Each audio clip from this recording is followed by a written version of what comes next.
Good evening, everyone. Adequate notice of this meeting was provided by sending such notice to the Asbury Park Press, Middletown Patch, Middletown Township Public School District website, and the posting of such notice in the August T. Minor administrative offices in each elementary, middle, and secondary school in the district. Roll call. Mrs. Caminiti? Here. Mrs. Farley? Here. Mr. Fitzgerald? Here. Mr. Heffernan, Here. Mrs. Minimes? Here. Mr. Toth? Here. Mrs. Wright? Here. Mrs. Tobacco? Here. Mr. Capone? Here. Need a motion for exec session pertaining to HIB update, settlement agreement, and personnel matters. So moved. Second. All in favor? Aye. Opposed? Abstentions? Thank you. See you in a little bit.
Good evening, everyone. Adequate notice of this meeting was provided by sending such notice to the Asbury Park Press, the Middletown Patch, and the Middletown Township Public School District website, and the posting of such notice at the August T. Minor administrative offices at each elementary, middle, and secondary school in the district. Roll call. Mrs. Caminiti? Here. Mrs. Farley? Here. Mr. Fitzgerald? Here. Mr. Heffernan, Here. Mrs. Minimes? Here. Mr. Toth? Here. Mrs. Wright? Here. Mrs. Tobacco? Here. Mr. Capella? Here. Please stand for the pledge.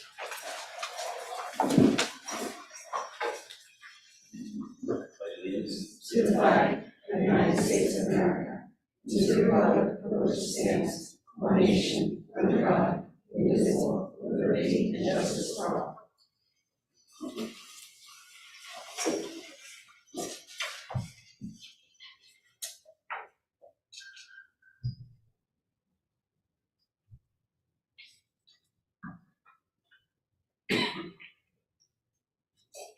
We're now going to start with a presentation. Dr. Karen, would you please come here to the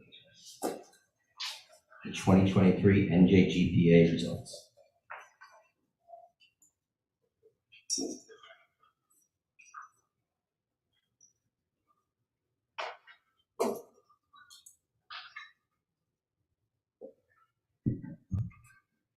Good evening, everybody. Thank you very much.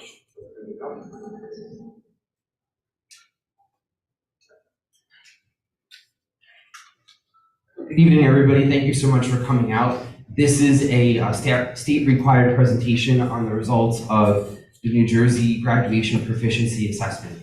This is a test that is now in its second year. It's given to grade 11 students as a graduation assessment, similar to how the HSPA was given out in years past. Right now, we're in this limbo where we're giving some NJSLAs in grade 9 and possibly 10, but also the NJGPA for all 11th grade students. And the assessment measures the extent to which students are graduation ready in both math and ELA by the time they are in 11th grade. Students sit for sections of math and ELA over a couple of different days, and the ELA content is aligned to grade 10 ELA, and math is aligned to a combination of Algebra 1 and geometry standards. As of May 3rd, 2023, the State Board of Education adopted the proficiency level cut score for this assessment to be a 725. Last year it was a 750. After some rethinking and analysis, they dropped it down for the whole state to be 725. If students do not meet success on this assessment, there are some other opportunities for them to still graduate, including a portfolio appeal, which has existed in years past. They could meet proficiency on other assessments like an ACT exam or an SAT exam, or complete some other requirements. We are very happy to announce that our scores across the board this year in both math and in ELA were above the state average. In ELA, 88.2% of our students were graduation ready across the district, compared to a state average of 80.5%. And in mathematics, 71.3% of our students were deemed graduation ready by the state, compared to a state average of 55%.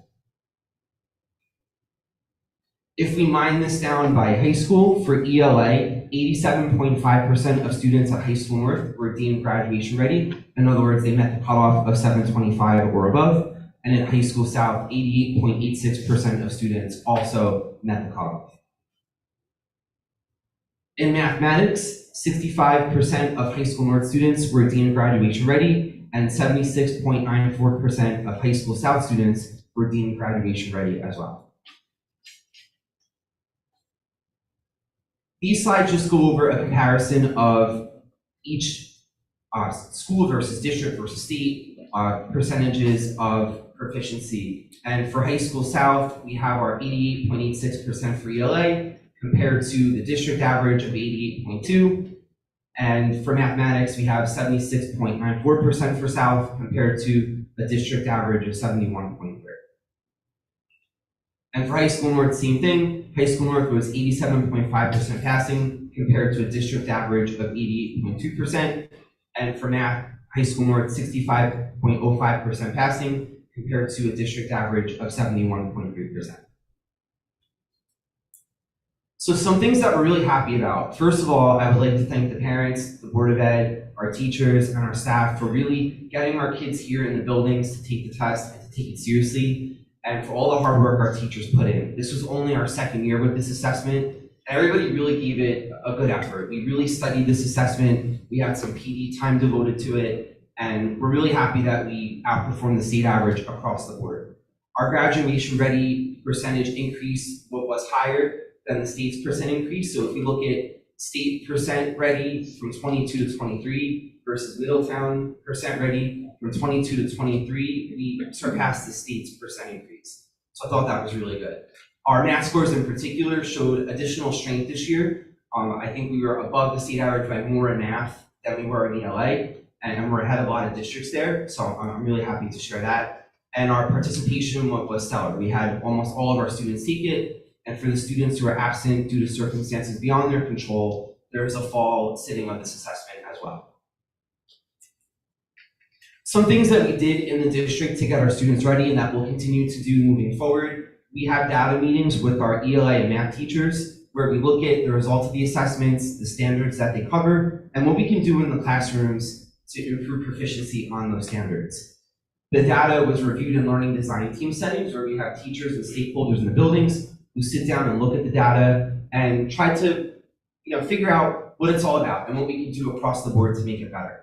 This year we looped in social studies and science through our partnership with Linkit, so that students had additional practice reading different levels of text in social studies and also applying some math skills in science. So we appreciate the efforts by our other departments to help ELA and math. This year, we also tried giving a practice MJGPA in December instead of a Linkit benchmark in ELA and in Algebra 2. And I think that was viewed very favorably by our staff and our students as a way to get them ready. Our interventionists worked with our bubble students. So these are students who were approaching standards that needed just a little extra push to get there. And we had that in both math and in ELA in both schools. And another effort we did in math in particular was we did a problem of the day in all of the Algebra 2 classes using some of the released items that came out from this test last year, as well as problems from illustrative mathematics, which contains the types of questions that show up on this assessment at the same level of complexity. Last, we have a couple of slides on subgroups. So we're also required to report out on how our subgroups did. So we have our percent graduation ready by subgroup in both ELA on this slide and in mathematics on the next slide. And this is also an area we look at very carefully to make sure that we're doing everything we possibly can to serve our students the best way possible. So this slide just shows ELA. And the next slide just shows our math results as well. The other assessment results we have at this time are the Access for ELS 2.0 results. We don't have the NJSLA results yet. Those will be arriving in district, I think on August 22nd or 23rd. So we will be able to present out on that at the September BOE meeting. But for now, we also have the Access results. The Access for ELS 2.0 is an English language proficiency assessment that assesses comprehension and communication in English and is given to students who have been identified as English language learners. The Access for ELS is given annually to monitor students' progress in acquiring academic English. There's a couple of subgroups that the assessment assesses, listening, speaking, reading, and writing. And then these scores are combined to provide overall performance in a couple of areas, like oral language, literacy, comprehension, and overall score. And this assessment was given in March over the course of a month. This assessment, unlike the NGGPA, that's measured on a scale of 650 to 850, this is measured across 6 values, 1 to 6. And 1 is entering all the way up to reaching at level 6. And if a student gets a score of 4.0 or greater, they can exit from ELL services. And for this year, we have our results. We have 12% of students entering, 12% emerging across the district, 37% developing, 30% expanding, and 9% bridging. We can't quite mine it out per building. The state requires that we have at least 10 students in order to show a result. And because there's so few of these students across the board, we present the results in a bigger picture. So just for comparative purposes, I showed the percentage of students in each band from last year to this year. This year we hit more of the darker green, which is good, over 2022. And then some strategies we use here, we ran after school and before school learning academies in both elementary and middle school for math, ELA, and science. We also had benchmarks taken on Linkit. Those can be given in Spanish as well. So we have that available for our students. And of course, the MTSS work that Ms. Alphone and our team has taken on this year to better implement intervention services across the board. As with any results that you get, this is only one piece of the puzzle. These results that we have are good for us. They help us go back and look at our curriculum and identify any strengths and weaknesses that might surface from that. So we take these results very seriously. We'll go back to our curricula, look for places to do things better, maybe seek out some additional resources. Our interventionists and our teachers will work on these areas, in particular this year coming up. And again, it's just one additional piece of the puzzle. And we hope that these results will guide our learning design team conversations this year and move us toward even higher levels of proficiency for next year. If anyone's interested, this is already posted on the new Board Docs website. There's a couple of links if anybody would like further information on the NJGPA. It's housed on the NJSLA website. It's in that bucket of assessments. And then the access materials are also on the DOE website. Thank you very much.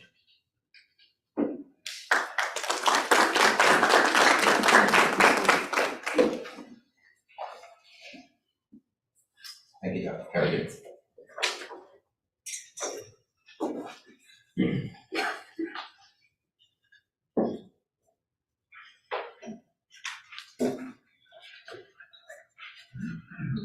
Turning to committee reports, we're going to start off with curriculum instruction. Mrs. Farley. We actually didn't have a meeting this month, but we have one coming up in a couple weeks. Student services, Mr. Tull. Same here, same schedule structure. Facilities and finance, Mrs. Darby. We did have a meeting, We did have a meeting. So we met on July 18th, we spoke about the status of some of the summer projects that are going on throughout the district. Major one being the Bayshore High School South HVAC work, which is continuing, and actually the High School South work is a bit ahead of schedule. We weren't anticipating being able to put the units in there this summer. We were thinking we were just going to be focusing on Bayshore, but we were able to get the equipment for High School South ahead of schedule, so we are going to be installing rooftop units over there as well. There is still a component that is ceiling replacements at the second floor that we're going to be doing next summer, but the units will be going in this summer. So we're working on that. Actually, if you look outside of Bayshore, we got a delivery Sunday that occurred. So we also talked about the completion of the floor overlays in the bubbles, and we actually have some pictures that we can share of the work that's gone on inside High School North and South bubble. So that is High School South, obviously. That is the new floor, the new logo. And if you can see the bleachers, those are also new with the logo on those. Those were put in last year. That's the weight room with new flooring and a new strip of turf going down the center to allow for different exercises there. High School North, bleachers and a new logo. And High School North's weight room with the gray is also a piece of turf, and then new flooring in there as well. So it really came out nice. We don't have pictures of the outside, but the outside membranes were redone last year, and those are new as well. So the bubbles are looking very nice at this point. So we appreciate the board's input on that. We also talked about, there's an item on the agenda for New Monmouth Media Center. We're going to be doing some work there, dividing up the space into some other small instructional spaces. So there's a item on the agenda to review the submission to the NJDOE for review and approval of that project as we move forward. We will be working on that into the fall. It can be going on while school is in session. That's okay, but we're going to be getting that done. We are also in the process of having an acoustic study at High School North in the 1400 hallway We have an acoustical engineer coming in to give us some recommendations on some of the sound issues in those classrooms. So those are the major things. And we have all of our normal summer work going on, cleaning and minor repairs and things like that. So that's all keeping us very busy over the summer. We also talked more about the High School North Field and Track Project. Mrs. Alphone did put out a letter to the High School North community, updating the community on that project and the fact that we will be deferring the work out of this summer timeframe. We are still looking to lay down some resolutions of some of the legal processes that are moving forward, but the committee and the board will be talking about how to move forward from this point. You know, as Mrs. Alphone's letter stated, the funds are still set aside for the project. The project is going to move forward. We just have to decide what course of action we're going to take to get it moving. We also talked about in finance, just closing out our June 30th year end and talking about planning for the 24-25 budget already. We'll have to start working on that soon. It's budgeting is basically a year-round process at this point. We also talked about some of the other things that come in at the year end. One of them being our extraordinary aid. And for those who aren't familiar with what extraordinary aid is, it's funding that we get back from the state. We submit special education expenses that are over certain thresholds for students, and it's the higher thresholds, and we submit those to get reimbursed from the state for those costs. And for many years, the reimbursement from the state through extraordinary aid ranged between 50 and 60%. So it wasn't basically 50 cents on the dollar we were getting back on those costs. A couple of years ago, they did raise that percentage of reimbursement to 90%. And there was a lot of discussion about the importance of having that being funded at a higher level, and we were excited about that because for us it represents a decent amount of funding back. Well, that was 2 years ago, and now in the 2 years since, we've seen that percentage drop back down to about 72%. So it's come down about 20%. So the result of that is we basically had the same level of expenses this year to submit for reimbursement than we did last year, but we're receiving $300,000 less from that funding than we did last year.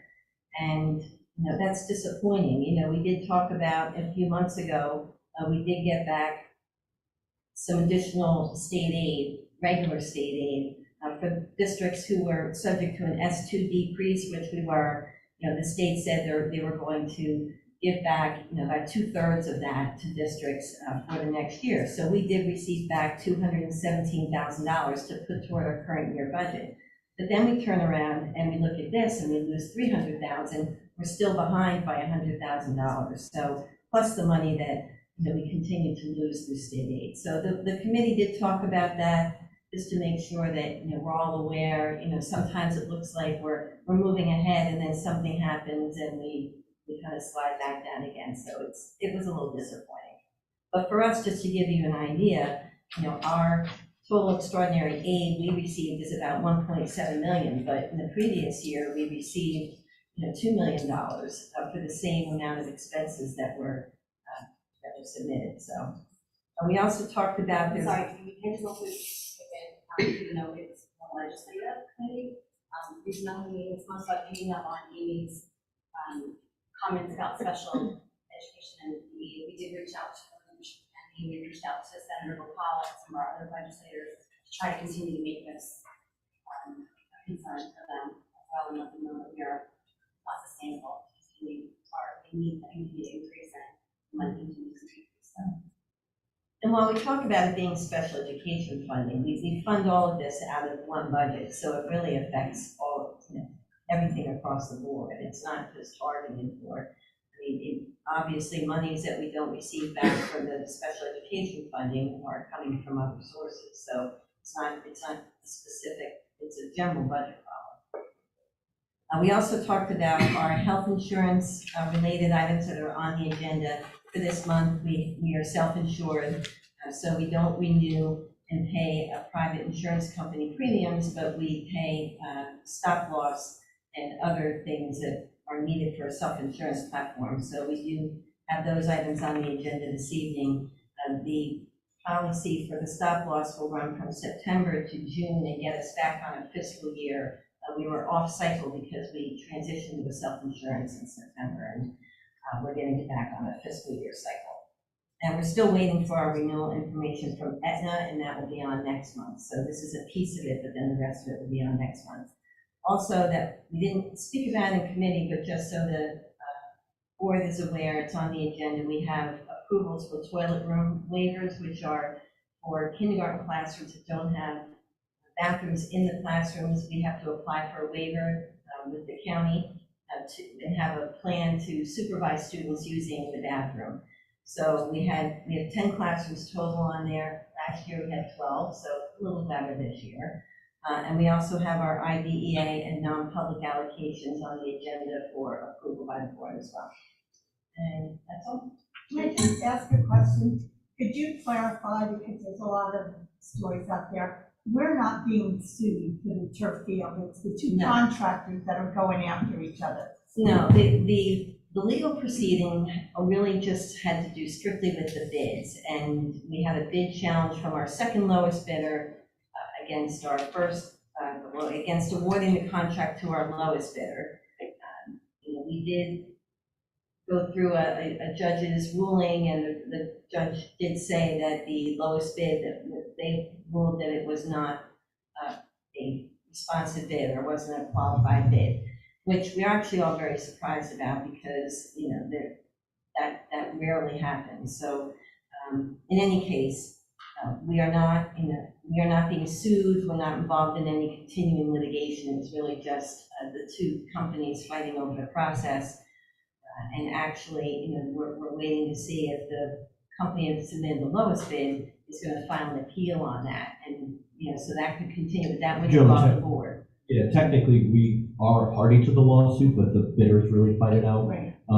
The low bidder applied, did file a motion to stay the court's judgment, which the court granted, and they intend, if they haven't filed appeal already, it's understanding they will do so anyway. Because I know a lot of people are saying too that they never heard this, but I know myself, for a few meetings, I've been bringing this up so that it was being transparent that the bidder is holding us up from doing the project because he's going after the first bidder. So I just wanted everybody to know, if you go back and watch the tapes, it has been discussed at our meetings. And at this point, even though they're, like Mr. Padula said, they were issued a stay and, they may end up going to an appeal. The judge did tell, our attorney verbally, and I'm sure it'll be part of whatever written opinion they get, that the intention of any further action is not to stop the board from moving forward. So any decision that's made, it doesn't mean that we have to not do anything until that, that the board will be able to move forward with the project, so, in whatever fashion. Yeah, I just wanted to clarify because there's a lot of rumors about it.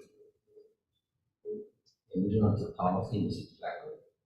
We did have a policy meeting this month, that one policy, and So the governor, good evening. The governor signed into law legislation that requires school districts to establish threat assessment teams for the beginning of this coming school year. The New Jersey Department of Education just released guidelines, so Strauss SMA developed our policy now because we have to get it on the first read tonight. Second read will be in August, and we'll have it in place for the beginning of the school year. When we establish the changes that the New Jersey Department of Education may have made to the policy that we are going to have in place, we will modify that, and then we'll have those on the board agenda for approval as well. But we will have threat assessment teams in place as we've had in the past in Middletown, but they will be in place as per the legislation on September 1st. Moving on to, we had a joint co-curricular technology issue. We did. I'm going to address the co-curricular piece first, and then Mrs. Doherty will discuss the technology piece.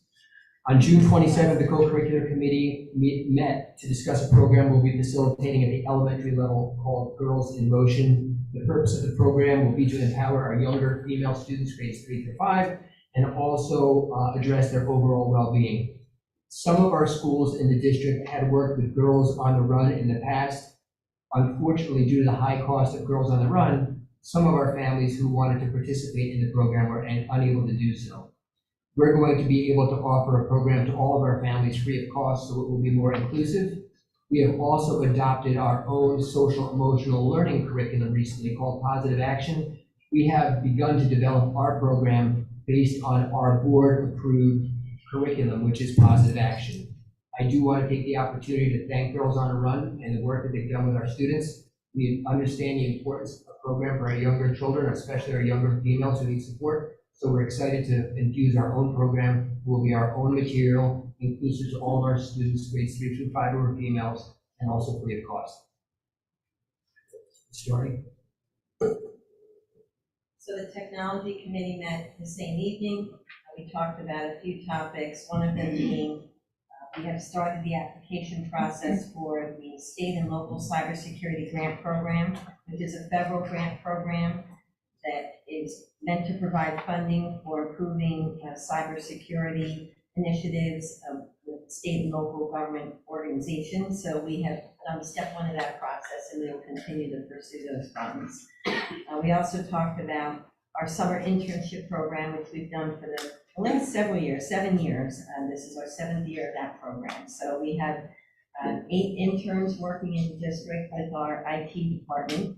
It's a paid internship, and they work a 4-day work week, and it runs the entire summer. So it's definitely been a positive experience, and it's something that it's a competitive process. You know, we hire 8, but we had 32 applicants, so it is an actual interview process. And, you know, it's been good for the kids, and it's been good for our department as well. We also talked about the summer technology projects that we've been working on, installing the new equipment that we purchased early in the summer or late last spring. That's all coming in now. We have box lights going up. We have 2,300 new Chromebooks coming in as part of our annual refresh of the Chromebooks. Those have to be set up and distributed to students. We also have a number of PCs that are being configured and set up in classrooms, so we replace those on an annual basis. And we are working on an upgrade. There's an item on the agenda tonight for machines for the High School North and High School South TV studio labs. So that's on the agenda. And we also will be working on a technology disaster recovery plan as a way to document procedures, not to safeguard, but this would be in the event that a system was compromised. How would we deal with that, you know, as far as payroll and student information and HR and so forth? And that's our technology. Very good, thank you, Ms. Doherty. I just asked one question, Mr. Kirkpatrick. I just understand that Girls in Motion, the decision was made to go that way and separate the Girls on the Run. Just to clarify for folks who might not know it, is it still going to have the same staffing? So there'll be 2 Advisors. correct. So that program was the only program, I believe, that we had where an outside organization was actually training our own staff members. We hire advisors for that club. It did not operate in every building for reasons like I discussed. In one particular building, we couldn't find staffing. We're hoping the fact that we're making this an internal program using our curriculum that the buildings are already 1 year familiar with will help implement more effectively. But yes, there'll be 2 advisors in each school, and if the sidebar goes through tonight, then the posting for those 2 advisor positions will occur shortly after this meeting. And then the program will still culminate with the 5K at the end to say Thank you. I meant to say that the schools and the children that opt to run the Girls on the Run at the end of it, it will be provided, so if we afford the opportunity to do so. I just want to reiterate the fact that we will no longer be using Girls on the Run curriculum.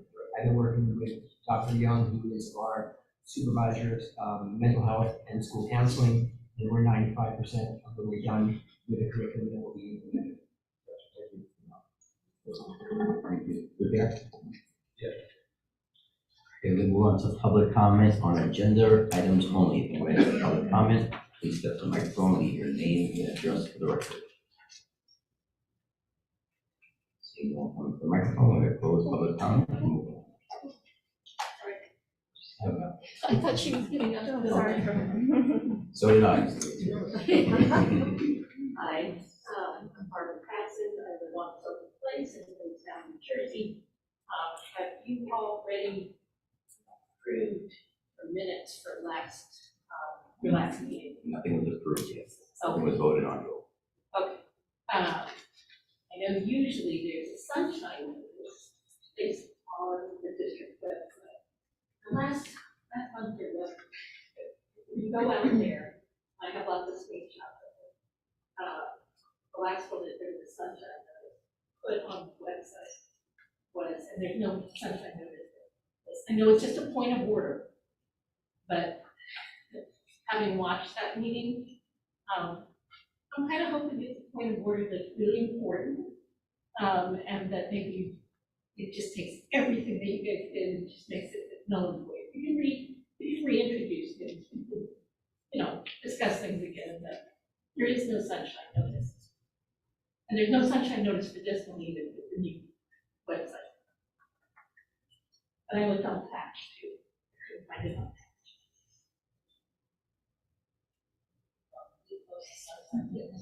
Yeah, the patch ran an article. Well, they usually are there. Yeah, Thank you for your comment. you're welcome.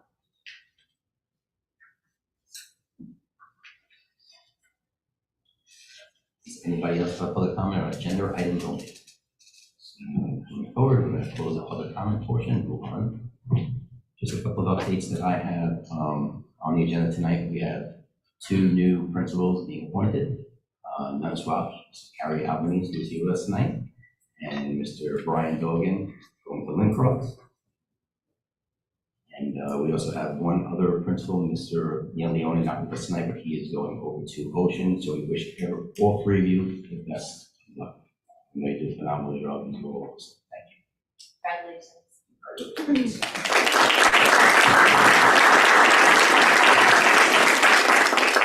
Now I'm going to turn over to Mrs. Alphonse. Thank you. So lots of updates in July. It's been a busy summer. So the first thing, just to inform you about is all of our summer programs are underway. We have our SOAR program for students in K through 8 happening through the first week in August, in addition to our ESY programs, K to 12. We have our esports, summer book clubs, and instrumental music programs that are all running and will continue until the beginning of August.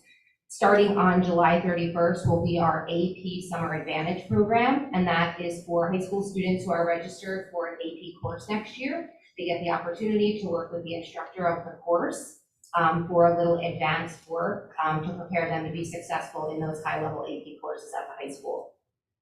Similar to that program, starting July 31st, we also have our Jumpstart Math sessions for Algebra 1, 2, and Geometry, which are our core mathematics courses at the high school. It gives our students a review and precursor to entering into those high school level courses, which are graduation requirements. A new and exciting initiative we're starting out of the curriculum office for next year is the institution of a Parent University series. This will be a series of 1-hour workshops for parents, which will occur at night. They'll be an hour in length, they'll be virtual, they'll be informational. We are also going to record all of the sessions and post them on the website so that parents can access them all throughout the year. Some of the topics that we've already scheduled are information related to the anti-bullying law, our new Genesis implementation, our new diagnostic assessment tool that will be rolling out in grades K to 8. And those are just a few of the topics. We plan to hold at least one per month. And there'll be an advanced sign up where any parent that would like to attend and listen in, it'll be really good information. Just to give you kind of big picture overviews of some of the things that are happening in the district that'll be relevant to your students at home. As I mentioned, we have a new assessment structure in grades K to 8. We're going to be rolling in 3 separate pieces, which really, really help to support our efforts in intervention and extension, because when we look at a multi-tiered system of supports, we need to look at the full spectrum of the continuum with students that are struggling, but also students that need advancement or excelling of their learning in the classroom. So in replacement of our Linked benchmark assessment will be the iReady diagnostic. This is a skill-based norm referenced assessment that really gives us more specific and granular information about students' skill level in areas of mathematics and literacy. This will be given 3 times a year to students in grades K to 8. We are entertaining the option of holding off on kindergarten until about midway through the year. Our littlest learners do need some time to get acclimated to the school environment, even though most of them are better at technology than the adults. We are cognizant of the screen time and also the importance of having students, be versed in being students and acclimated to school before we start that assessment. We also will be implementing the DIBELS 8, which is the dynamic indicators of basic early literacy. It is also considered a dyslexia screener, and that will be actually in replacement of our Fontes and Pinnell reading inventories that we now conduct 3 times a year. Those assessments take an extraordinary amount of time to administer, and our reading development teachers will still have access to give those for further information. But our early warning screener, the DIBELS, will be really important in capturing with a broad net those students who may be predisposed to struggle with encumberment of early literacy skills. So that will happen 3 times a year. And this is an implementation that is being piggybacked on a grant that we're participating in with Rutgers University for intervention and tiered support. And part of that work is infusion of the DIBELS, which Harmony and Fairview did last year with a great deal of success. Final assessment will be rolling in for students in grades 2 and 5 only, is the cognitive abilities assessment. It is a short battery of 3 reasoning assessments, verbal, nonverbal, and quantitative. It gives us a different look at information. It really talks about and looks at cognitive potential. So coupled with skill-based information, that can be really powerful in looking at the entire profile of a learner. We give that only in grades 2 and 5 because data shows over the course of time, after 5th grade, which is about the 10, 11-year-old range, that number stays static regardless of the number of times someone sits for the test. So we do take into account maturation, which is why we do grades 2 and 5, to give it some time in between, but we don't find giving it after grade 5 really warrants a different result than most students do get. But that information will also be used in the intervention setting and also for identification for students who qualify for gifted and talented.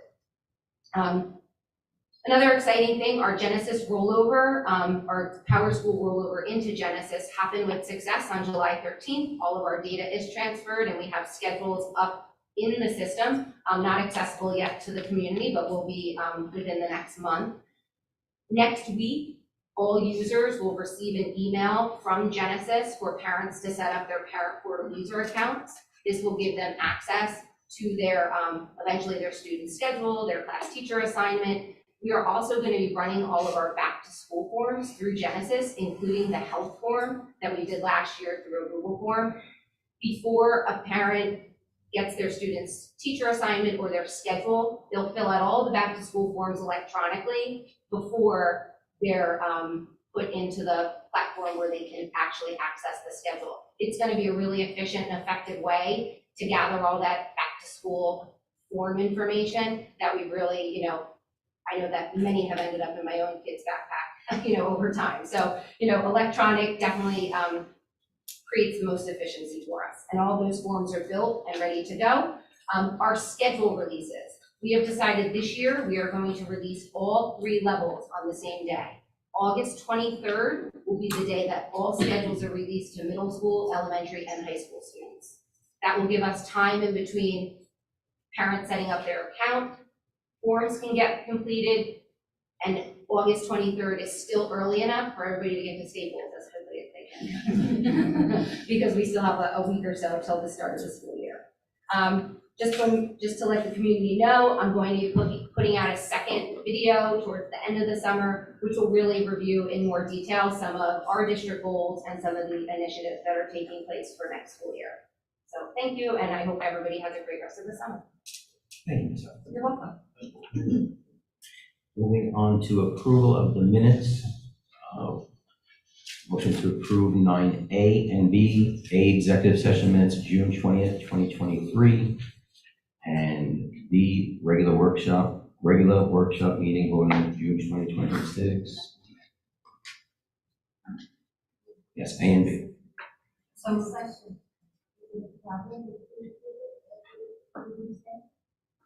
It's been properly submitted.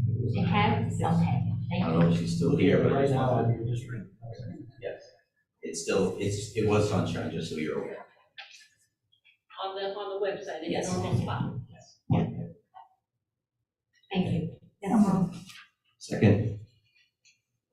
Discussion, all in favor? Aye. Opposed, abstentions. Moving on to vote 10A, D1 to D5. So, If you got it, Are you going from 1 10A to D1 through 5. 10, It's a new layout we have, Yeah, I so know. I want to make sure everybody on the same page here. I mean, if I can just say, as we get used to this, can you just do one section at a time? I think that would be so much easier. Sure, 10A. Okay. So moved. Discussion, all in favor? Opposed, abstentions. Which one, Joe? or number 1?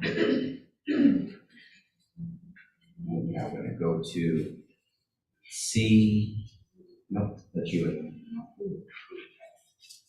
C, No, B is Amy. no, B. B is our board secretary's monthly certification to certify that no line item account has encumbrances or expenditures which exceed the total line appropriation. Certify that for this month.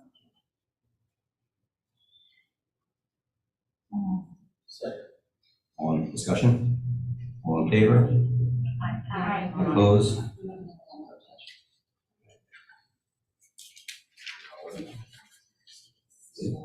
C1, 2, and 3. Discussion, all in favor? Aye. Opposed? Abstentions.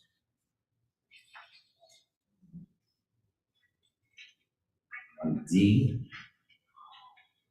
1 through 5, are you okay with that? D 1 through 5? so moved. Discussion, all in favor? Aye. Opposed? I am voting yes for the, number 1, Mhm. yes for the unfounded, and no for the founded. And I'm the same way. And I'm also voting no on number 3. We, no on the 1 and 2 also.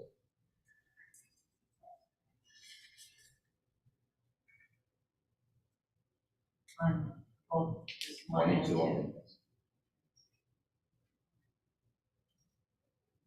Need a motion to approve 11A1, you do it A1 through B1, everyone? Yeah. Okay. So, I'm sorry, did you say A1 through B1? I'm sorry, A1 and B1 through B6. So moved. second. Discussion? All in favor? Aye. Opposed? Abstentions? Motion to approve F1 through 7. So moved. Discussion? Is that through 7? Sorry, that's what?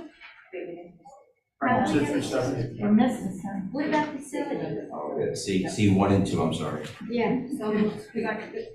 All in favor? Opposed? Abstentions? Obviously, no one likes this new report. No, we don't like the video report, this is No. terrible. It's too hard to follow it. Now we're on D1. We don't need D1. That's the first reading. D1, motion to approve. All right, E1 through 4. So moved. All in favor? Aye. Opposed? Abstentions? Now we're on F1 through 7. So moved.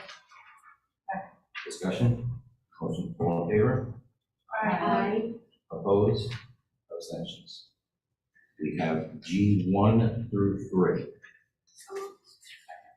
Discussion? All in favor? Aye. Opposed? Abstentions? We're going to personnel, I-1 through 9. Can I make a statement before we, or should I do it under older new business? I guess I'll do it under older new business, never mind. Yeah, no, I mean, you're asking for a motion. Yeah, that's okay. I'll leave. We're going to have discussion here also.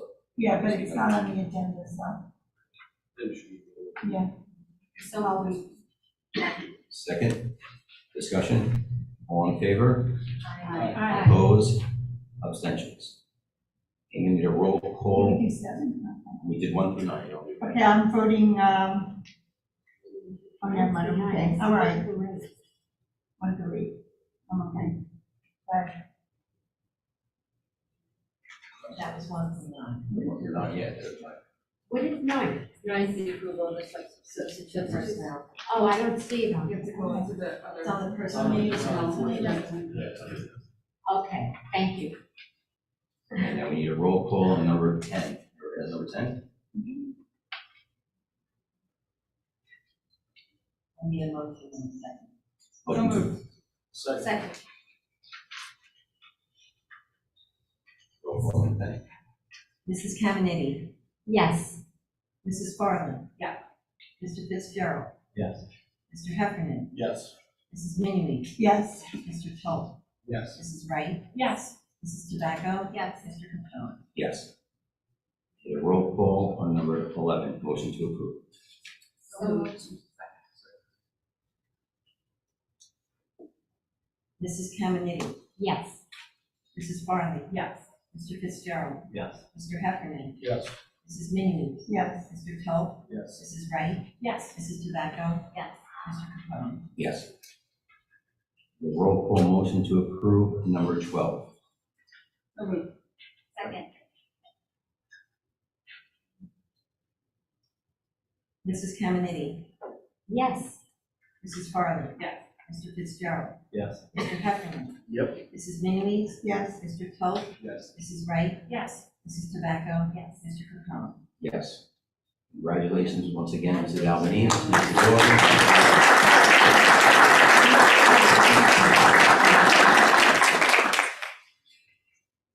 Need a motion to approve items 13 through 20. So moved. Discussion. All in favor? Aye. Opposed? I'm opposed on 18. Any abstentions? Okay, now we're going to move to This is what we're getting, yeah. Joan, right, old business. Did you do personnel? All right. I just feel like I need to make a statement because there's been a lot of controversy, community feeling upset. When people are hired into our district, they're hired to work in the district. And the district can put them any place that they want. And jump in if I'm wrong, but I'm going back from. It's hard sometimes because people have been in certain places for a long time, but it's been done for years.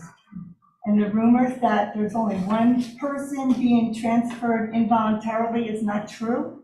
In the last 2 months, there have been over 30 teachers transferred involuntarily, and some of them have been in their schools for a very long time.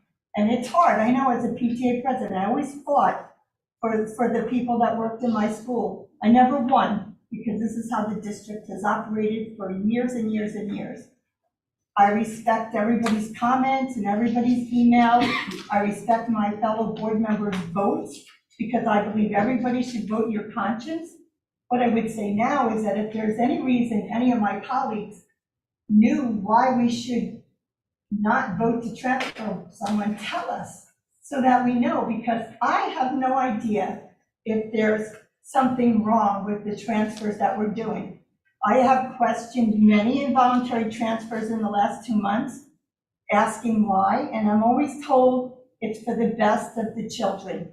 The techniques of the teachers, the teaching styles, different schools change, they need different people, different ways to do things. It's always been a positive explanation, and it's hard to vote against that because we all want what's best for the kids all over Middletown. Unfortunately, when it happens, some schools, I hate social media and I'm not on it, so anybody wants to email me, go ahead, I'm not on it, or talk about me, I can't deal with that. We're hurting each other. We have a school that feels that their school community isn't good enough for people to come to. That's sad, because everybody we're transferring is great teachers. I've been here 21 years, and I mean, there's always one or two, but I've always stood behind everybody, and I've always listened, and I've always fought. This time I'm seeing that a school community is being hurt by comments on social media. It's not fair, because all of our teachers are good, and they're all gonna help all of our kids. And yes, I know I got an email tonight that says, well, you can say what you want, but it hurts our community. It does, I understand that. People are passionate about their teachers, but the district needs to do what's right for our kids.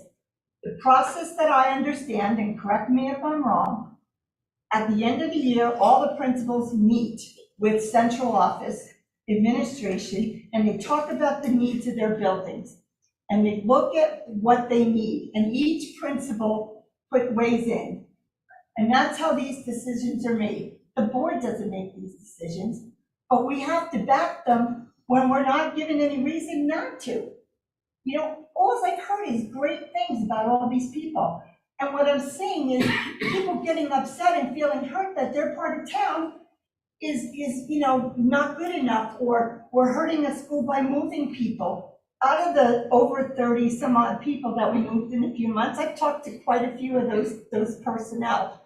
Some of them have been in our schools for a really long time. They were upset, but they're willing to move on. They get it, they can't stay there forever. They're willing to move on because they love working with kids, and it doesn't matter where they work with them.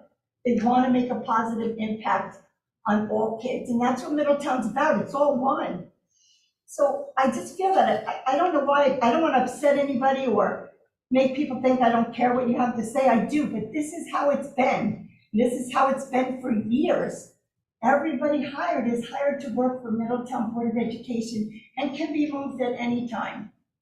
And I do, but again, I'll go back to it. As a PTA president, it ticked me off. And I always fought for them. But I never won. The teachers always got moved. And guess what? Those schools benefited from the knowledge of the teachers that we moved. And the new teachers coming in, and that's another whole point. Out of those 30 some odd being transferred, some of them are going into these schools that people are upset. And they are the best teachers I've ever seen, the best specialists. And they're moving in. So it's not just one school that's losing somebody, it's everybody. There's 3 or 4 schools that are losing top-notch people because the needs of their teaching techniques and their specialties are needed somewhere else. So again, I don't mean to tick anybody off, but I would hope that my fellow board members, if there's a transfer coming up and you know something that the rest of us don't, share it so that we can all evaluate the reasons. But as of now, all the transfers that we've done, I've only heard great things about those people. And again, I know what it's like to lose somebody that you value and you've been through, worked with. I'm PTA president 10 years in one school. It happens. This is what happens. So I just want everybody to realize that before this goes any further, and realize that social media hurts everybody. Because you're hurting people, everybody's hurting people. They're going back and forth. Every school we have in this district is excellent. Every staff member that I know, that I can speak of, is outstanding. And I don't want to cause any more friction in our schools or our community. I just want to see us move forward and do what's right for our kids. And I'm sorry if it offends anybody, but it's really on my mind and I'm passionate about this. So thank you. Thank you. Any other old business, any new business? Just that there's still a Thorn car show on Friday night.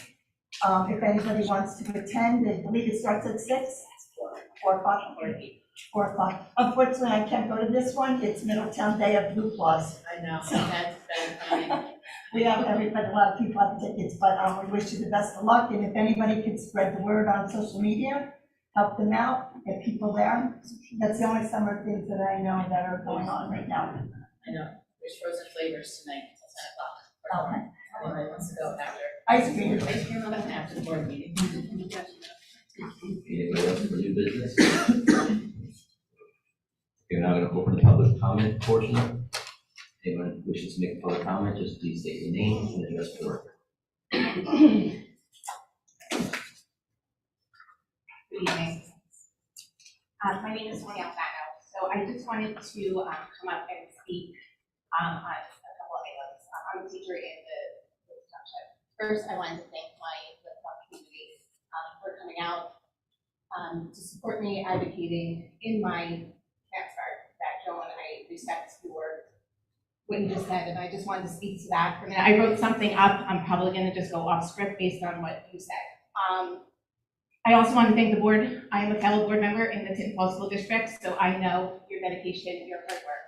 So I just want to thank you for your time in ensuring that our schools and our kids are getting the best and running the best they can be. I wanted to speak to what you were saying, Joan, because I do understand I've been in this district 23 years, so I understand that there's involuntary and voluntary transfers that occur all the time. Laurel Lucchese is being involuntary transferred from Townsend to an open position at Lincroft. Carol Trigno years ago was involuntary transferred from Harmony into an open position. There's been several teachers that have been transferred involuntarily into open positions, whether that's a result of a retirement, a resignation, an added section. The key theme there is that they are transferred involuntarily to an open position. 14 years ago, I was the math coach in the district, and we had a lot of budgetary cuts. Guidance counselors, computer teachers, instructional coaches. I was approached by the superintendent at the time and told 4 buildings that had positions available. I chose Lincroft because there was a position available. I did not bump a tenured, well-respected teacher from Lincroft. I went into buildings where there were positions available. So I think that's the bigger picture here. There was no position available at Lincroft Elementary School for a voluntary transfer to come in. So I don't think it's the involuntary transfer that's the issue, because again, I've been in this district 23 years. I was a student, so I've been part of the community since 1985. And so yeah, I agree. Love all the schools here. I'm not kicking my feet of going to Ocean Avenue.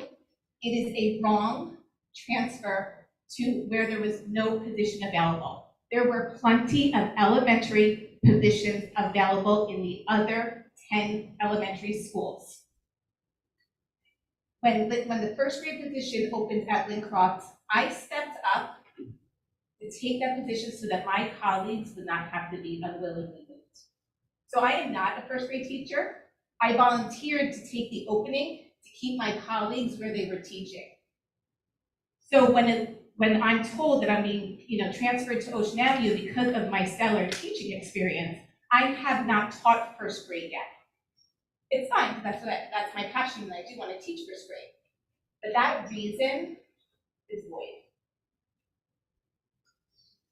So I think what we're creating here by taking a tenured teacher from a position in a building that she's had, in a school that she grew up in, a school that she went to, is setting a tone of fear across the district.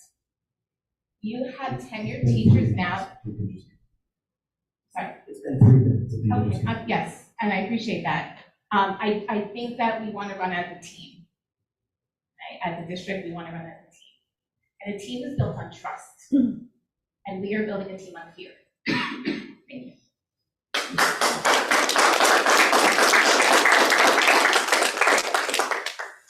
Would anyone else like to make a public comment? Seeing no one. My name is Terry Khan. Thank you again for me to be able to speak on Just your address. behalf of Sorry. Mrs. Alfano. What do you Just your mean? address, I'm sorry. Address. Oh, 37 Broadmoor Drive. So Mr. Capone actually made a really great point last meeting when he remarked that consistency and continuity is very important in our district. I volunteered in Lincroft, Thompson, and South for 15 years, 2 more years ago, because every time that's the years that my boys were in school. Those that know me know it's all about my kids. Mrs. Alfano is clearly one of the best teachers my kids have ever had, and there have been 212 teachers. But I'm going to reference Mr. Capone's comment because it was so important. The team of teachers at Lincroft have synergy, they're malleable to each other's strengths, and they're an incredible team. I dare say Mrs. Alfano is the center of their success. So I implore you to not ruin that for the future of Lincroft students. The district is all about teamwork and success, so why yank a teacher out unwillingly who has done so much? Isn't it so much more destructive and a distraction to our kids have to build yet another team? So the choice is in your hands. I've come in front of this board twice, and I've pleaded the case for Mrs. Alfano. I'm going to say, Joan, I have so much tremendous respect for you, and I get what you said, but here's what I'm going to say, Joan. Finally, should you decide not to reverse this transfer, and that's okay, but all that I ask is what happened last Saturday morning doesn't ever happen again. Let me tell you what happened. I don't need a BOE member contacting my friends for my cell phone number and then blowing up my phone with all the reasons that Mrs. Alfano should not stay at Lincroft School. In my opinion, that was unethical, it was unprofessional, and not how a BOE member should conduct themselves. Joan, and that of course was not you, but I hope that's something that you deal with as well. You're very welcome, thank you. I just wanted to put on the record that I viewed that text message and it did not reveal personnel information, just so the record's clear for board members. Yes, and I agree with you, Mr. Pepper. Ma'am, your time has expired. I don't need that to happen. Go ahead. Anyone else I'd like to make a public comment? Your name and address for the record.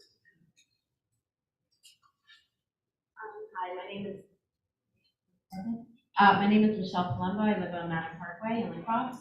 I'm also speaking on behalf of Sonia Alfano, as part of voluntary transfer. I've not seen any negative comments on social media. By the way, I know, it's like, I haven't seen that personally. What I wanted to say is that, we know there's no question that Mrs. Alfano is a stellar teacher, an asset to our community as a whole, or that she'll be an asset wherever she teaches. That's not the question.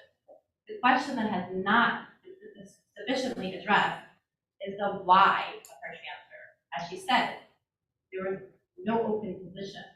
We teach our children not to bully and to speak up for others and for themselves.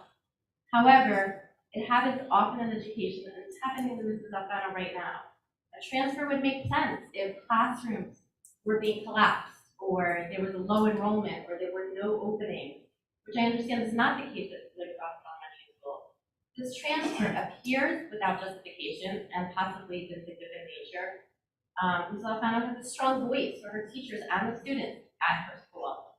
No reason has been given except for that there were a lot of transfer. It appears that this particular transfer could be in retaliation to her having her own voice, and that's not what I've taught my children, and certainly I'm sure it's not what you would teach yours. Mrs. Alfano has taught this lesson to my son, who is also a recent Middletown South graduate. He spoke at the last board meeting on Mrs. Alfano's behalf.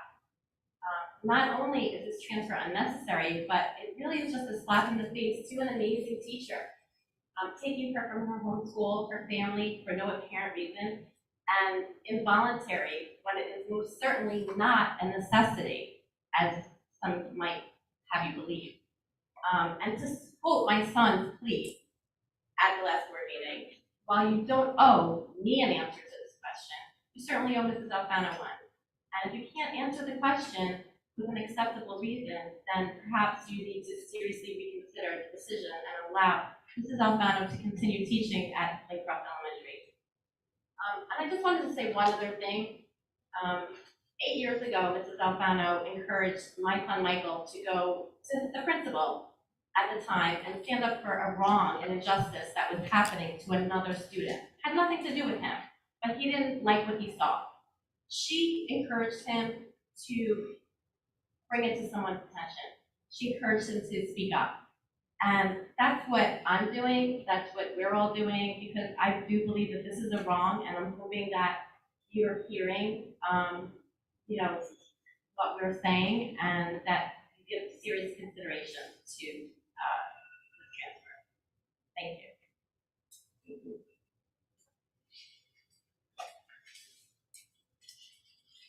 My name is Belinda Rooney, and I live at 10 Hayesport.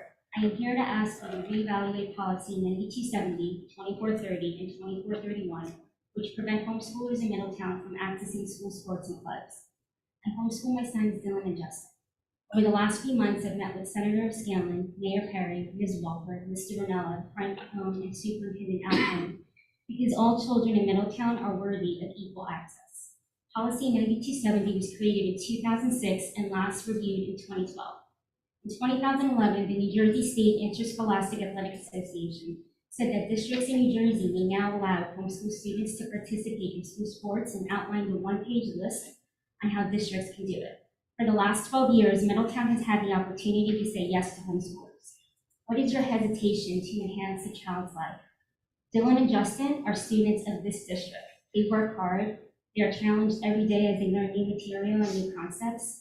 What kind of example are we setting for our children when their own community is excluding them because of diversity? Please don't penalize my family for exercising our right to choose an alternative education. Many neighboring districts in New Jersey, with some even competing in the same division bracket as Middletown Public Schools, say yes to homeschoolers. Holmdel, Long Branch, Manalapan Englishtown Regional, Millstone, Neptune City, Old Bridge, Lumsden, Little Silver, Colts Neck, Point Pleasant Beach, Brick Memorial, Matawan, Aberdeen Regional, Wall Township, all give homeschoolers access to extracurricular activities. And there are many more. Why can these New Jersey districts say yes to homeschoolers and we in Middletown cannot? Why should Dylan and Justin not have equal access to the enrichment programs that many of their homeschooling peers in neighborhoods a few miles away have? In the May Board of Ed meeting, you stated your current policy on homeschoolers. We know you are not required to allow homeschoolers access, but we are asking you to give this your due diligence, time, and effort, and look at this policy with fresh eyes. I've heard reasons why Middletown can't or won't say yes to homeschoolers, but don't our property tax-paying dollars that our children are not utilizing in your classrooms offset the funding for enrolled student reason? Homeschoolers are not here to take a spot that doesn't belong to them. That perspective needs to evolve. The seats on school sports teams are for all students of this district. Let's rally behind every child. Let's work together to make every opportunity available to enhance the lives of all children in Middletown. Frank, Jackie, Lenora, Kate, Joseph, Barry, Joan, Gary, Deborah, don't be so quick to say no. Give us an opportunity to address your hesitations. Let's work together to develop solutions. Don't strip Dylan, Justin, and other homeschoolers in Middletown of their choice. Let each child decide for themselves if they want to try out for a sport team or join a school club. Be board members that open the door to all children. Don't close it.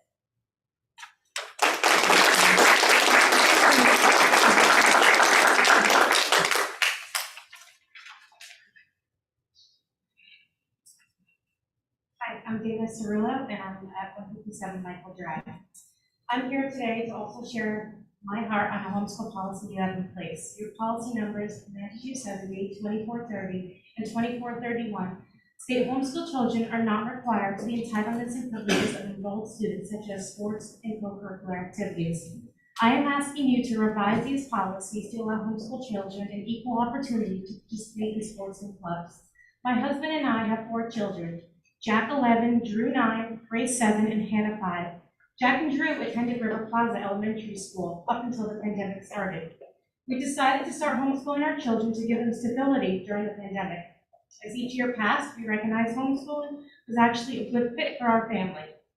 You support our choice to homeschool our children in policy 9270, stating parents have a constitutional right to choose an education that best fits their child.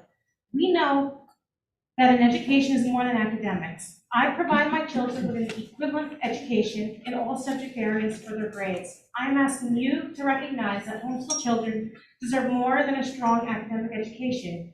Children need to be well-rounded in all areas of life so they can reach their potential. When the middle and high school years hit, the clubs and sports for our homeschool children no longer exist. Homeschool families pay to play sports when they're young, but they come to a halt, stopping the ability to play sports in middle and high school. We agree, by your policy, you state as well, that we recognize the value of athletic competition and good sportsmanship as an integral part of the school experience. Parents who choose the private school education for their children have access to that school's sports and clubs. Parents who choose a vocational school for their child, such as Mast, have access to Middletown's high school sports and clubs because a vocational school does not provide them.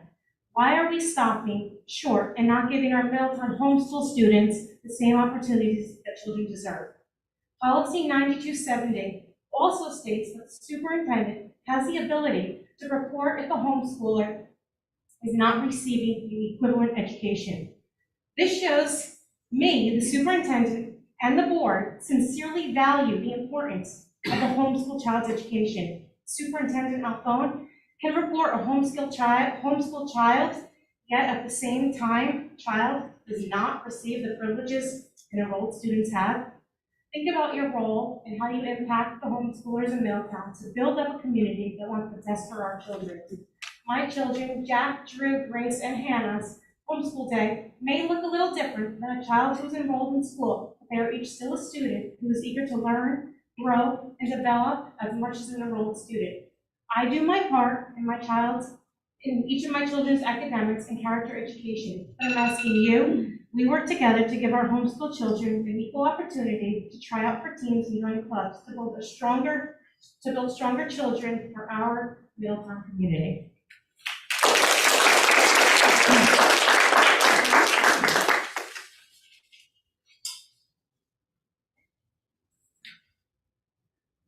My name is Jack Cerullo and I live on Michael Drive. I will be a homeschooled sixth grader in the fall. I attended River Plaza for kindergarten through second grade. I love school. My parents decided homeschooling would be the best fit for me and my siblings during the pandemic, not realizing we will be here 3 years later. I enjoy being homeschooled because I get to learn at my pace and move ahead when I'm ready. I was even able to move up an entire grade level in reading and language arts this year, really making me a seventh grader. Now that I'm entering middle school, I, like most homeschoolers, would like to participate in sports and clubs. I really enjoy running and joined the Monmouth County Park System Running Club this summer. Unfortunately, because I'm homeschooled, I will not get the opportunity to join a running club and compete in races with kids my age. I would like a change in your policy to allow this to happen. I believe homeschoolers should have the same rights as public school students to participate in sports and clubs. I have grown up playing soccer with many kids who go to the Middletown public schools, and knowing I won't be able to play with them anymore makes me feel sad and left out, just because I'm homeschooled. I would like the opportunity to play a sport or join the club with my friends and make new friends. Thank you for giving me the opportunity to share my thoughts with you.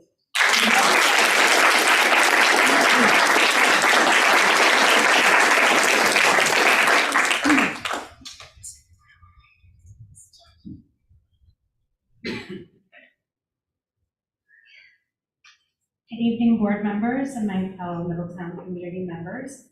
My name is Maggie Hess-Vasco, and I live on Lakeside Drive in the Nipissing section of Middletown. I am also speaking tonight in support of the reevaluation of policy 9270, which currently states children who are not enrolled in Middletown schools that live in Middletown Township have no access to school clubs or sports, even though their tax monies are spent in support of these programs throughout the schools. My children have attended Middletown schools collectively for 8 years. While we never questioned that Middletown provided them an amazing education throughout their enrollment, COVID changed our minds and our hearts when it came to how we saw education. We saw our bright, eager to learn young daughter coming off the bus in tears due to mask wearing and the skin allergy that it caused. Our older son was completely defeated. We needed something more during this time, and that is when we discovered a micro school that was willing to help. I saw their tears turn into pure joy. They learned from nature on their time, without the pressure of catching up due to the fall behind of education during this time, and they have thrived since. Children should not be expected to conform to one single way of learning. What works for some doesn't work for all, but the most important factor in learning is the love of learning, no matter what the path is. My son's goal in middle school was to make the EA Sports Club. Unfortunately, due to the small amount of homeschool families in his specific micro school, as well as the Middletown homeschool community, we were unable to put one together. We were also unable to find one in the community available to him. Bayshore Middle School, his resident district, is the only program that would be available to him. This is when we turned to Bayshore Middle School for help. At first, due to misunderstandings of the policy, we were told he could try out. His friends were excited as he is an amazing team player, and they did not have a Rocket League player to enter into those tournaments. They were so looking forward to having him on their team.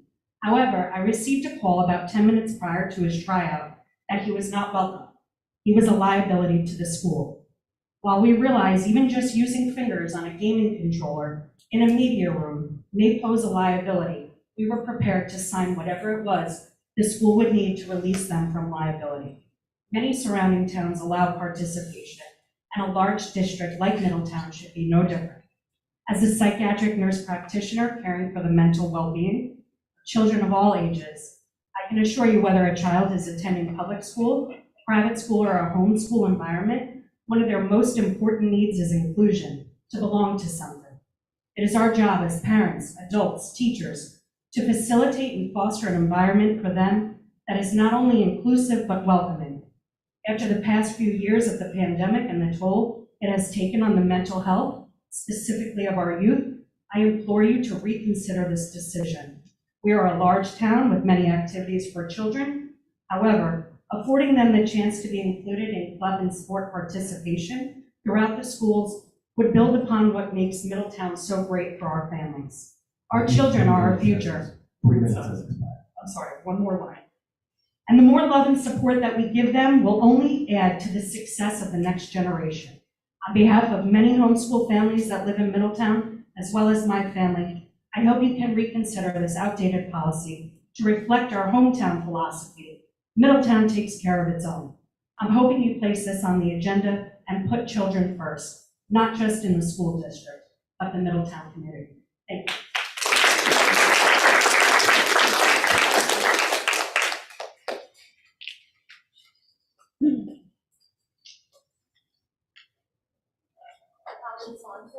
I live at 158 Davis Lane.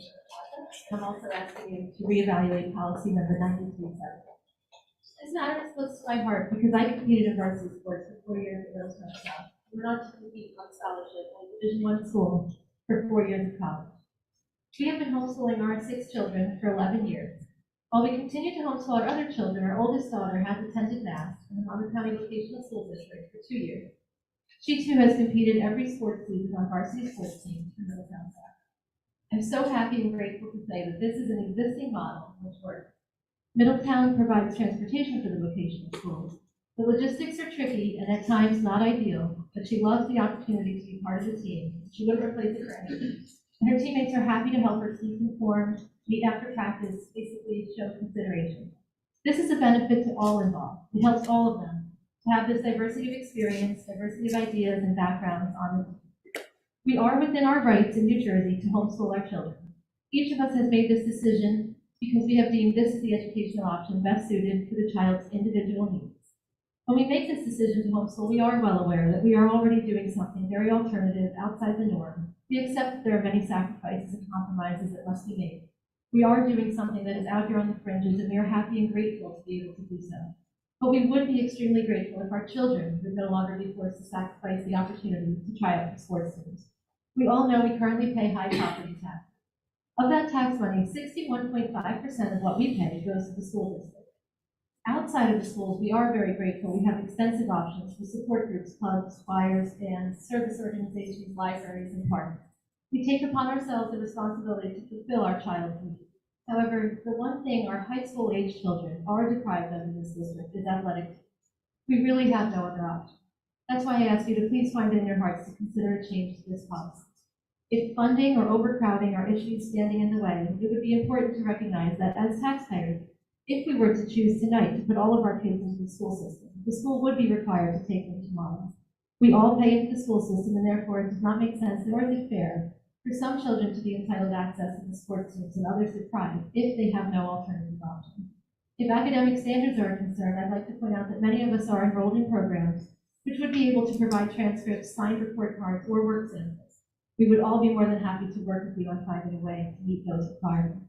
We would not be asking the school to provide transportation or any special treatment or accommodation.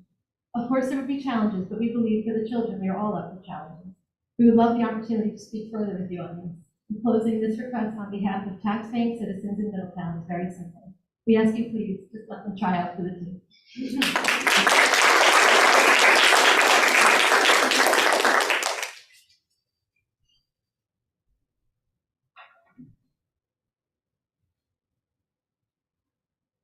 Hi, my name is Denise Wisniewski, 24 Brookfield Road, Blue Cross.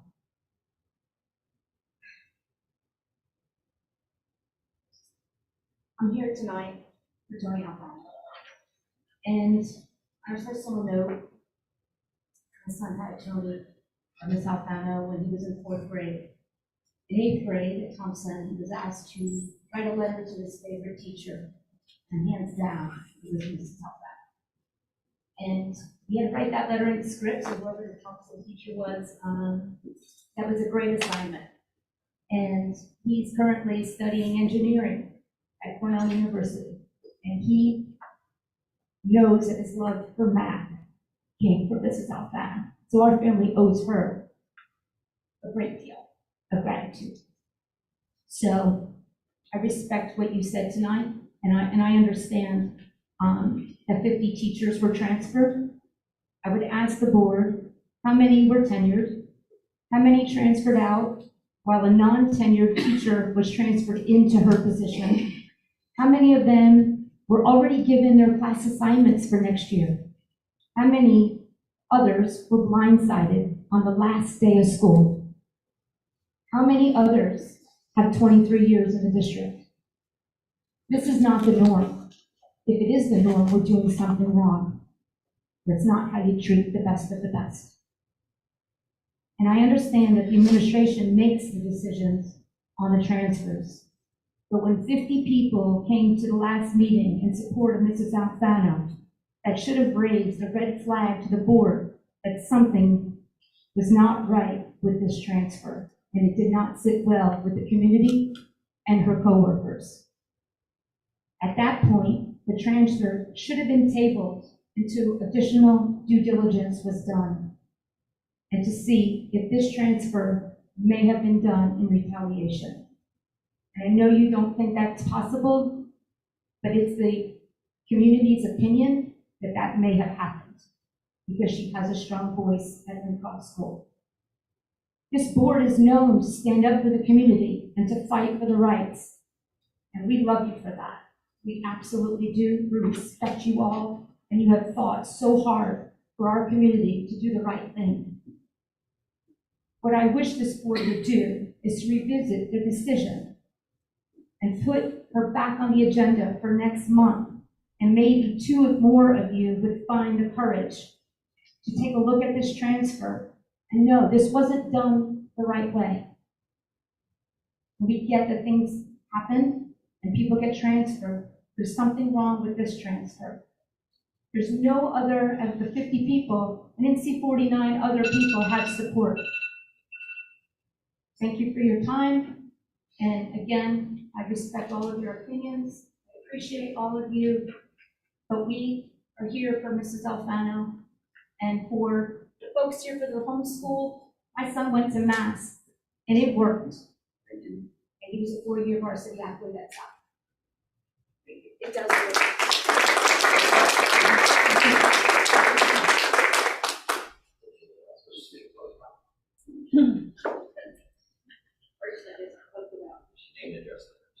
Yes, Barbara Casson, Tilton Place, Middletown, New Jersey. That's a Fairview, Bayshore, North kind of place.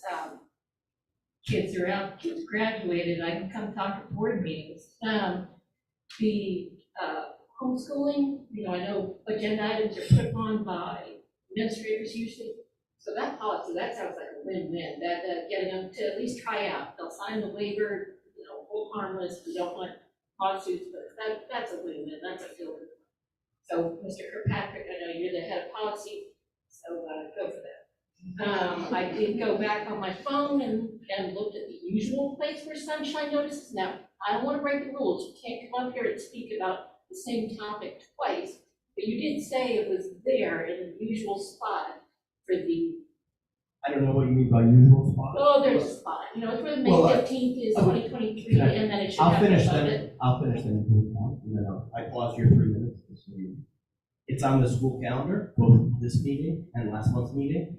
I have the actual notice that was posted in the township building. It sends to the newspapers as required by law, so I'm not sure what you mean by actual spot. So I can't speak to that, but I could speak to what the Open Public Meetings Act requires, and the district did comply with that.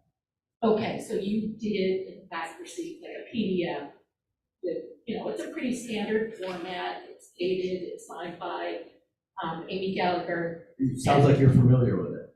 Oh, yeah, I've been here longer than you. Anyway, so I won't use up my 3 minutes on that, but it's not in its usual spot on the website, on the district website. And I tried to look up Patch, but I'm not a member of Patch, so I don't know if that limits my search abilities. But I did find a sunshine notice for this meeting on Patch, so just a little inconsistency. But what I can was really talk about policy 5756, which all but one member approved at the last district meeting, with the wording, the additional or altered wording from what New Jersey had said that they would, the recommended wording. And I was sitting with friends of mine and having a nice discussion about what we would do if we got a call from the school. And unanimously, we all felt like we would be saddened that our child didn't come and talk to us first, like if it was a surprise. And my point was to them, because they all readily agreed with that, is that that's not what the law is worded for. It's not worded for families where the child would come and tell you first. It's worded for those individuals. There might not be a single individual in Middletown Township, but maybe somebody will move in next week and they'll sign up and they'll be in the school and they'll be terrified of what would happen if the school, quote unquote, it's not quote unquote, but it's what my daughter refers to as outs them. So I want you to just put yourself in a situation that you're probably not familiar with, because it's probably not happening. It's not your home life. It's not the environment that you've created. But there could be someone like that. And the law needs to address and handle. I think New Jersey worded it correctly, because schools sometimes are the safe haven where kids go to get away, to spend those hours away from an environment at home. That's all. Thank you. Anyone else wish to make another comment? Comment portion. Adjourn. Second. Discussion. All in favor? Aye. Opposed? Abstentions?